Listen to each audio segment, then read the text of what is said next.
خوشی چاہتے ہیں، سب کے بارے میں اچھا سوچتا، سب خیال رکھتا، وہی انسان کی زندگی میں سب کو ارادہ کر لینا چاہیے۔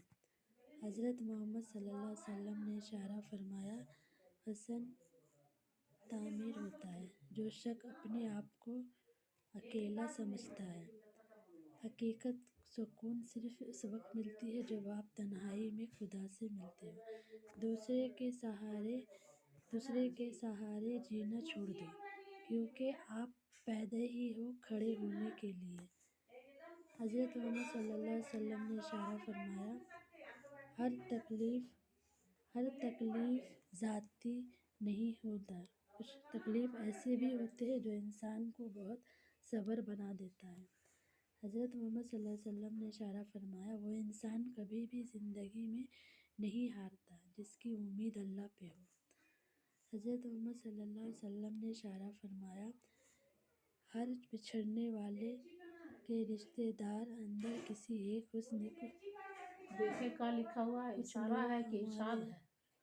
کیا جاتا ہے، کچھ اختیار دوست کو، کچھ خواہشات اور کچھ ہماری زندگی کو۔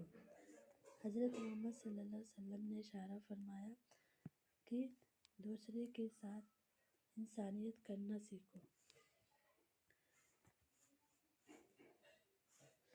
جب اللہ ہمیں اس چیز کو نوازتا ہے جس کو کھولنے کا ہم سوچ بھی نہیں سکتے، تو پھر صبر کرنے پر اللہ ہماری مدد بھی ان کے ساتھ رکھتا ہے جس کا ہم نہیں سوچ سکتے۔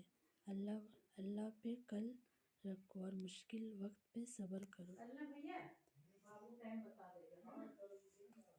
حضرت محمد صلی اللہ علیہ وسلم نے اشارہ فرمایا، زندگی بہت بڑی ہے، اس سے کبھی ہارنا نہیں چاہیے۔ مشکل اور تکلیف تو آتے رہے گی۔ ضروری نہیں کہ زندگی میں وہی کچھ ملے جو ہم چاہتے ہیں۔ ہم جو چاہے بڑھ کر بھی ایک اور رشتے ہوتے ہیں، وہ یہ ہے مکمل جو بدلتا نہیں، دنیا دکھاتا ہے۔ حضرت عمر رضی اللہ صلی اللہ علیہ وسلم نے اشارہ فرمایا، جو ٹھکرائے اسے پاس لاؤ، جو دور بھاگے اسے سمیٹ لو۔ اچھائی کے لیے لازم نہیں کہ لوگوں کو دردناک عذاب دینا۔ حضرت محمد صلی اللہ علیہ وسلم نے فرمایا، میں نے ایسے بھی لوگ دیکھے ہیں کہ ہر چیز جڑ جاتے ہیں، کنگال ہو جاتے ہیں، لیکن زبان